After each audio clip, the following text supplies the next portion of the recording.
और आपके अकाउंट के साथ जिस व्यक्ति ने फ्रॉड किया और उस व्यक्ति ने जहां जहां पैसा ट्रांसफर किया उन सबके बैंक अकाउंट फ्रीज होने लग गए। साइबर सेल ही नहीं, income tax department, GST department, economic offence wing, CBI, ED, इनके भी नोटिस आ सकते हैं। किसी भी व्यक्ति के अकाउंट में जिसने किसी भी व्यक्ति को अकाउंट अपना रेंट पे दिया या रेंट पे नहीं भी दिया, उसके बैंक अकाउंट में 1 करोड़ रुपए के ट्रांजेक्शन हो जाते हैं। सेविंग अकाउंट में लोगों ने 1 करोड़ के ट्रांजेक्शन कर लिए।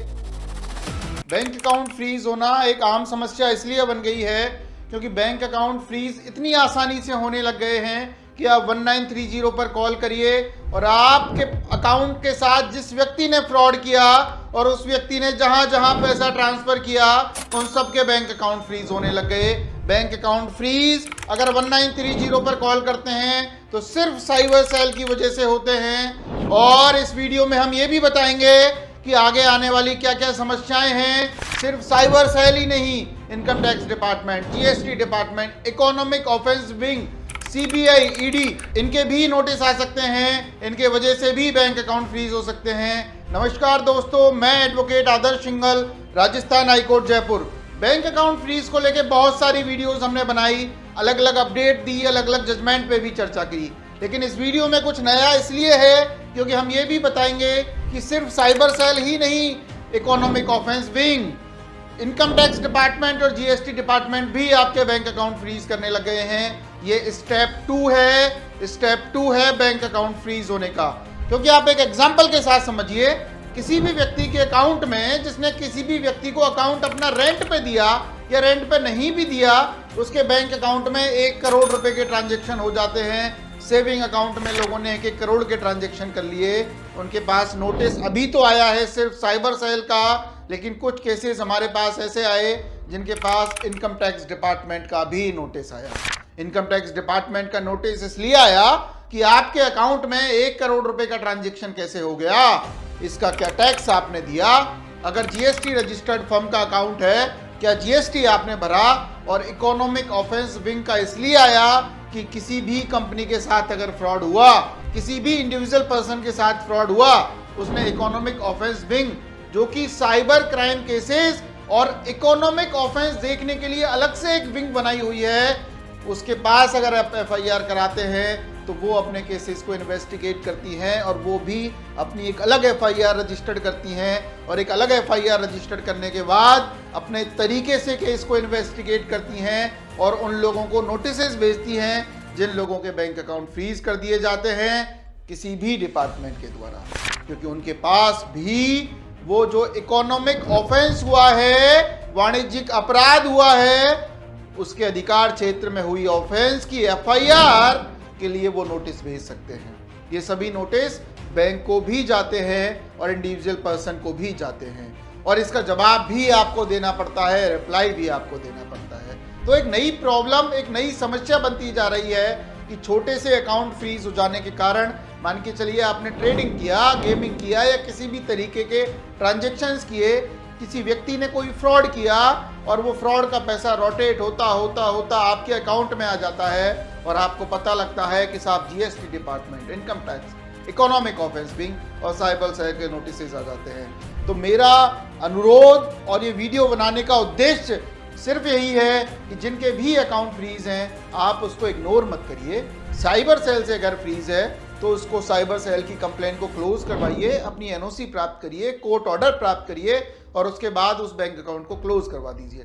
डरने की जरूरत नहीं है, 100% नहीं है। आप अपराधी नहीं हैं, आपने कोई अपराध नहीं किया और यही कारण है मैं मजबूती के साथ आपके इसलिए साथ हूं कि जो लोग अपराधी नहीं हैं, जिन लोगों ने गेम खेला, ट्रेडिंग किया, किसी दोस्त ने ट्रांसफर किए या व्यापारी व्यक्ति है उसके पास कहीं से भी पैसा आया, तो उसने अपराध किस बात का किया साहब? आप रिप्रेजेंटेशन पेश कीजिए और अपने अकाउंट को अनफ्रीज कराइए और इस कंप्लेंट को क्लोज करवाइए, क्योंकि हो सकता है आगे आने वाले समय में कोई और डिपार्टमेंट भी आपको नोटिस भेजे, कोई बैंक का अलग से भी नोटिस आए।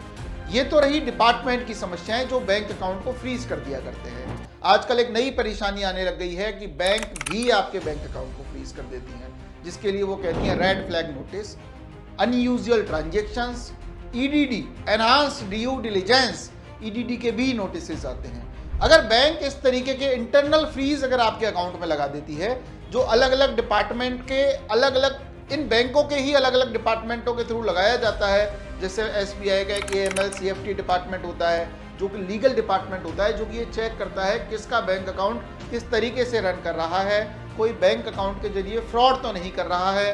अगर उनको ऐसी एक्टिविटी नज़र आती है तो एनहांस ड्यू डिलिजेंस लगा दिया जाता है, EDD लगा दिया जाता है और उनके बैंक अकाउंटों को फ्रीज कर दिया जाता है। तो आप इसमें घबराएं नहीं। अगर बैंक ने आपका फ्रीज किया है, आप अपने KYC डॉक्यूमेंट सबमिट करें और उनको बताएं कि साहब मेरा ये काम है, मेरा ये व्यापार है, मैं ये काम करता हूँ, आप मुझे अपराधी ना समझें, ये मेरा डिटेल रिप्रेजेंटेशन आप रखें और इस चीज़ पर कार्रवाई करें और मेरे अकाउंट को अनफ्रीज करें।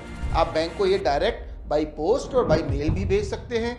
अगर आप वहीं रहते हैं जहां आपकी बैंक है तो आप वहां जाके सबमिट कर सकते हैं, लेकिन एक बात का याद रखें, सबमिट करने के बाद उसकी रिसिप्ट आप अपने पास लें, क्योंकि बैंक ने अगर मान के चलिए वो काम आपका नहीं करके दिया, बैंक ने आपका अकाउंट अनफ्रीज नहीं किया, तो आप कम से कम उनकी शिकायत तो कर सकें। क्योंकि बैंक अगर किसी भी चीज़ के लिए आप पर दादागिरी करती है, बदतमीजी करती है, डिटेल नहीं देती है और बिना किसी कारण के फ्रीज कर देती है, तो बैंक के भी पिताजी ऊपर बैठे हुए हैं जिनको हम बैंकिंग ओम्बड्समैन कहते हैं, RBI कहते हैं। ये इन सभी ब्रांचों के पिताजी हैं जो कहते हैं कि मेरे बच्चे ने अगर बदतमीजी की तो आप मेरे पास आ जाइए, मेरे को शिकायत कर दीजिए।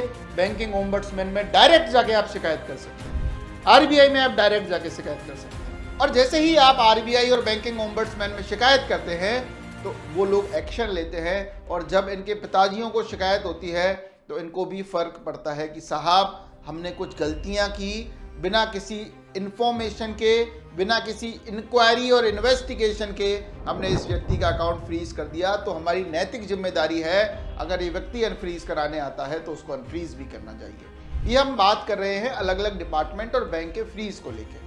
अगर हम बात करें कि किसी भी साइबर सेल के लिए, तो हमारी प्रीवियस वीडियोस में आप देख सकते हैं कि साइबर सेल अगर बैंक अकाउंट को फ्रीज कर देती है तो किस तरीके से आप अनफ्रीज कराएं।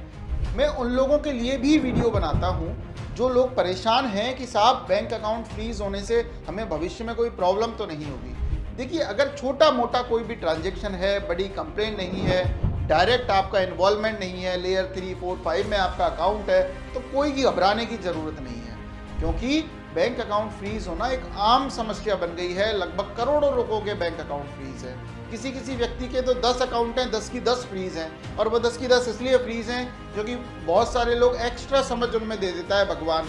एक अकाउंट से गेमिंग का पैसा लिया, वो सोचता है ये फ्रीज हो सकता है, मैं दूसरे अकाउंट में ट्रांसफ़र कर देता हूँ, वो दूसरे में कर देता है, तीसरे में कर देता है, चौथे में, और वो भाई साहब इतने समझदार व्यक्ति हैं कि उन्होंने अपने सारे अकाउंट फ्रीज करवा लिए। ऐसे समझदार व्यक्तियों को भी आप समझाएं कि भाई साहब कभी कभी सरफरा होना भी ज़रूरी है, क्योंकि हम हमेशा एक वीडियो में लाइन बोला करते हैं, सरफरे ही इतिहास बनाते हैं, समझदार उनके बारे में पढ़ते हैं। ये बात हम उन लोगों के लिए कहते हैं जो अपने बैंक अकाउंट को फ्रीज और अनफ्रीज के लिए वो कोर्ट प्रोसीडिंग्स तक का भी सहारा ले लेते हैं और डरते नहीं हैं और देखते हैं कि जो होगा देखा जाएगा।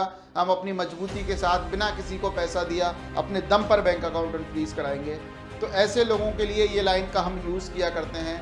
और इस वीडियो का उद्देश्य ये भी है कि आप ये जान पाएँ कि बैंक अकाउंट अनफ्रीज करवाना कितना आसान भी है और कितना टफ भी है अगर आप सही प्रोसेस को फॉलो नहीं करते हैं तो, और कितनी बड़ी प्रॉब्लम भी बन सकता है अगर आप इसको इग्नोर करते हैं तो। क्योंकि आपका हार्ड अर्न मनी जो कि आपने बड़ी मेहनत से कमाया है वो आप यहाँ पे सबमिट कराते हैं, और जब आप अकाउंट अनफ्रीज कराने के लिए कोई भी कार्रवाई नहीं करते हैं तो बैंक भी सोचता है कि आप अपराधी तो नहीं हैं। तो इन बातों का ध्यान रखें, इस चीज़ को सीरियसली लें, क्योंकि आगे आने वाले समय में अलग अलग डिपार्टमेंट के नोटिस भी आ सकते हैं। इन चीज़ों का ध्यान रखें और हमारी वीडियो देखते रहें, क्योंकि आपका ही चैनल है, आपके ही प्यार और प्रेम और मोहब्बत का ये मुरीद है, और आपके ही प्यार प्रेम मोहब्बत के लिए इस चैनल का उपयोग है और बनाया भी इसीलिए गया है।